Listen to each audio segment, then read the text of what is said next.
दोस्तों कैसे हैं आप लोग। मैं प्रदीप कुमार शुक्ला आपका मैथ मैनिया क्लासेस में स्वागत करता हूं। और आज हम लोग कैलेंडर में पढ़ने वाले हैं जो है जब आपका किसी महीने में जब किसी साल में महीनों के बीच डिफरेंस दिया जाता है, किसी भी एक महीने में कोई दिन दिया गया हो और उसी वर्ष में किसी दूसरे महीने में दिन पूछा गया हो, तो उन क्वेश्चनों को कैसे आप बहुत ही आसान तरीके से कर सकते हैं। ठीक है बेटा, तो चलिए स्टार्ट करते हैं। देखिए क्वेश्चन से स्टार्ट करते हैं, पहले क्वेश्चन को पढ़ते हैं। ठीक है ना, क्वेश्चन में क्या दिया गया है बेटा, तो क्वेश्चन में दिया गया है कि यदि 2004 में 26 जनवरी सोमवार को पड़ती है तो उसी वर्ष 15 अगस्त को कौन सा दिन पड़ेगा। देखिए उसी वर्ष, ठीक है ना, एक ही वर्ष में जो है आपके दो महीनों के बीच डिफरेंस दिया गया है, तो इनको हम कैसे बहुत ही आसान तरीके से कर सकते हैं। तो देखो बेटा, इसका डायरेक्ट हम सोल्यूशन पे आते हैं। अब देखो बाकी सारी चीजें जो आपकी बेसिक है वो तो बेटा आपको क्लियर है, ठीक है ना। जिसकी अभी क्लियर नहीं, जो पहली बार इस वीडियो को देख रहा है, उसको सबसे पहले पहला वाला इंट्रोडक्शन वीडियो देखना चाहिए। जब बेटा वो इंट्रोडक्शन वीडियो आप देख लोगे, जितने पार्ट इसके पहले आ चुके हैं, तो ये सारी चीजें आपकी क्लियर रहेंगी, कहीं भी कोई आपको डाउट नहीं आएगा। अब देखो बेटा, तो यहां पर शुरुआत में आपको एक चीज ये देखना है कि यहां पे हमको एक रूल लगाना है बेटा, दिए गए दिन में प्लस माइनस का शेषफल। दिए गए दिन में, तो लास्ट में लगाना है, दिए गए दिन में प्लस माइनस का शेषफल। ठीक है ना, प्लस माइनस का शेषफल। ठीक है ना बेटा। अब जिसने पहले इसके देखो दिए गए दिन में प्लस माइनस का शेषफल, अब आपको प्लस कब करना है, माइनस कब करना है।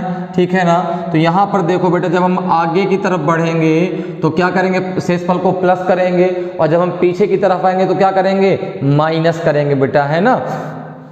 अब देखो यहाँ पर क्या है कि जैसे यहाँ पर जो है आपका जो शेषफल कैसे आएगा बेटा, तो शेषफल आएगा 7 से डिवाइड करने के बाद। अब देखो क्वेश्चन नंबर जरा फर्स्ट का हम सलूशन देखते हैं क्या होगा।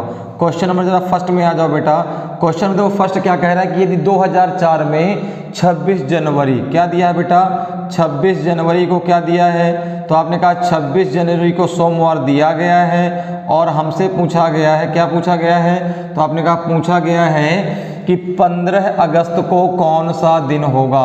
15 अगस्त को कौन सा दिन होगा, ये हमसे पूछा गया है। तो अब देखो बेटा, आपको क्या करना है, जनवरी से अगस्त तक के विषम दिन निकालने हैं। जनवरी से अगस्त तक के विषम दिन निकालने हैं। तो देखो बेटा, जनवरी के तुरंत बाद तो आपका अगस्त आएगा नहीं, तो यहाँ पर देखो जैसे जनवरी कितने दिन की होती है, तो आपने कहा जनवरी होती है हमारी 31 दिन की। यहाँ पे 26 तारीख हमें पता है, तो जो तारीख हमें पता है वो तारीख उससे माइनस कर दीजिए।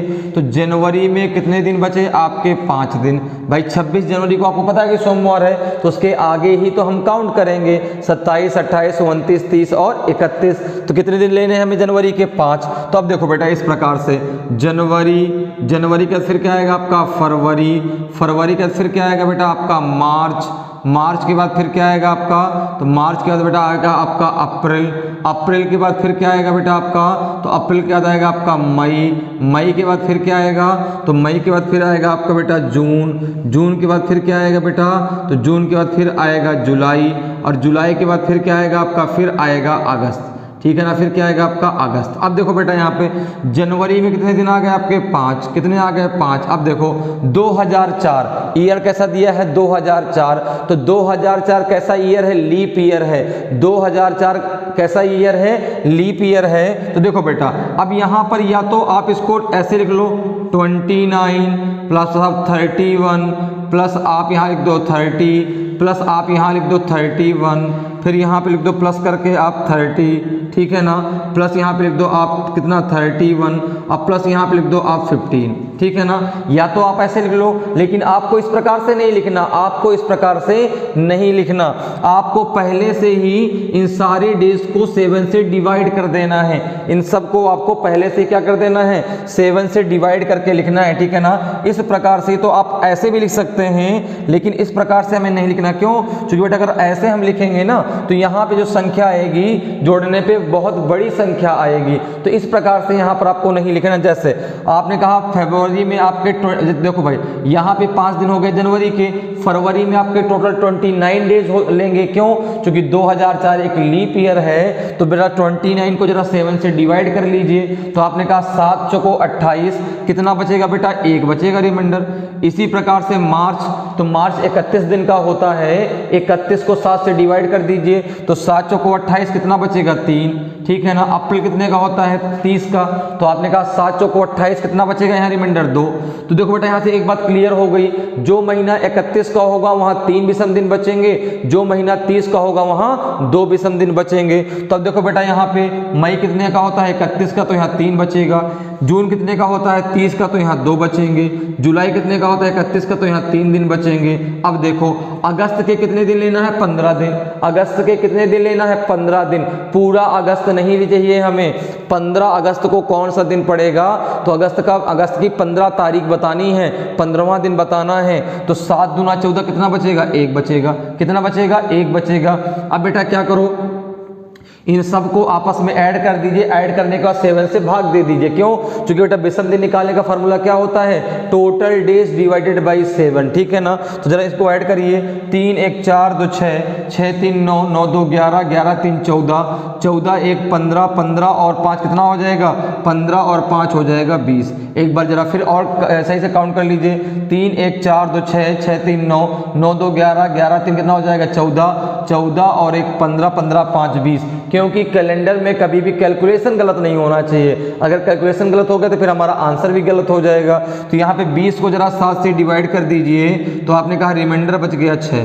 कितना रिमाइंडर बच गया बेटा? 6 बच गया, ठीक है ना। अब देखो एक तरीका और था करने का, हम यहीं पर 7 को यहीं से अलग कर देते। जैसे 5 और 2 7, 3 3 6 और 1 7, तो 3 2 5 1 6, तो भी रिमाइंडर आपका 6 बच जाता। क्योंकि हर कंडीशन में हमको 7 ही तो अलग करना है, ठीक है ना। चाहे सबको जोड़ के 7 का भाग दे दीजिए, चाहे आप यहीं पर 7 को जो है यहीं से कट कर दीजिए, ठीक है ना। आंसर आपका वही आएगा। अब देखो ये क्या आ गया बेटा? शेषफल। ये क्या आया? तो आपने कहा 6 आ गया हमारा शेषफल। क्या आ गया? शेषफल आ गया। अब क्या करना है बेटा? आपको दिए गए दिन में शेषफल को जोड़ देना है। क्यों जोड़ देना है? कि 26 जनवरी दिया गया है और 15 अगस्त पूछा गया, तो आगे की तरफ बढ़ेंगे ना। और जब आगे की तरफ बढ़ेंगे तो यहाँ पे दिए गए दिन में प्लस का शेषफल होगा। और दिया गया दिन क्या है आपका? सोमवार। तो सोमवार में बेटा आप जो है 6 जोड़ दीजिए। तो सोमवार कोड होता है 1, प्लस का 6 कितना हो जाएगा? 7, और 7 डिवाइडेड बाई 7 कितना आ जाएगा? 0। और 0 किसका कोड होता है? तो आपने कहा 0 होता है रविवार का कोड। किसका कोड होता है बेटा? 0। तो आपने कहा 0 होता है आपका रविवार का कोड। तो आंसर क्या हो जाएगा? आंसर हो जाएगा आपका रविवार। आंसर क्या हो जाएगा बेटा? आंसर हो जाएगा आपका संडे।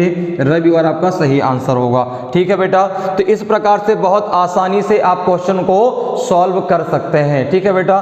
तो समझ में आया? तो उम्मीद करते हैं कि आपको ये सारी चीजें बहुत अच्छे से समझ में आई होंगी, ठीक है बेटा। चलिए अब जरा अगले क्वेश्चन पे आते हैं, क्वेश्चन नंबर 2 पे आते हैं। अब देखिए जैसे ही आप इस क्वेश्चन को समझ गए तो अब आपको करना बहुत आसान हो जाएगा। अब इन क्वेश्चनों को आप सेकंडों में कर सकते हैं, ठीक है ना। अब क्वेश्चन को करने में आपको टाइम नहीं लगने वाला है, क्योंकि बेटा अब आपको पता चल गया कि हमको कैसे महीनों को बीच में वहां पे लेना है, ठीक है ना। जैसे अब देखो बेटा यहाँ पे जो नेक्स्ट क्वेश्चन दिया गया है उसको कितनी जल्दी हम सॉल्व कर लेते हैं। यहाँ पे देखो बेटा क्वेश्चन नंबर जो दूसरा है, यहाँ पे देखो बेटा क्या कह रहा है कि यदि किसी वर्ष 6 मार्च, यहाँ पे दिया है 6 मार्च को कौन सा दिन दिया है? तो आपने कहा 6 मार्च को दिया गया है रविवार। 6 मार्च को दिया गया है बेटा रविवार। तो उसी वर्ष पूछा गया है 25 नवंबर।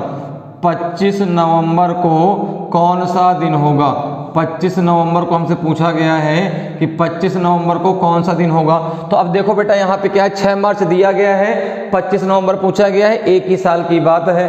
तो यहाँ पे हमको साल साधारण है कि अधिवर्ष है, मतलब लीप वर्ष है, इससे फर्क नहीं पड़ेगा। क्यों नहीं पड़ेगा?